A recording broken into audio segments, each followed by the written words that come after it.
یا ایھا الذین آمنوا لا تتخذوا بطانۃ من دونکم، اہل ایمان مت بناؤ اپنے بھیدی اپنے سوا کسی کو، یعنی رازدار نہ بناؤ سوائے کسی مسلمان کے جس کے بارے میں اطمینان ہو، صاحب ایمان ہے، اس کے علاوہ کسی اور شخص کو اپنا بھیدی نہ بناؤ۔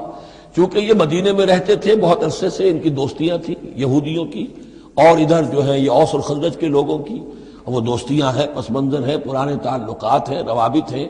اس کی وجہ سے وہ بسا اوقات جو راز کی باتیں ہوتی تھی وہ بھی بیچارے سادہ لوح مسلمان اپنی نیکی کے اندر سادگی میں وہ بھی ان کو بتا دیتے تھے۔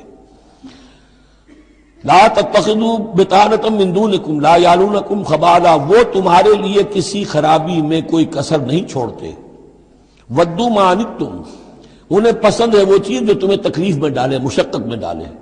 قد بدت البغضاء من افواہہم، ان کی جو دشمنی ہے تم سے وہ ان کے منہوں سے بھی ظاہر ہو چکی ہے، ان کا کلام ایسا ہوتا ہے، آتش برساتے ہیں زبان سے۔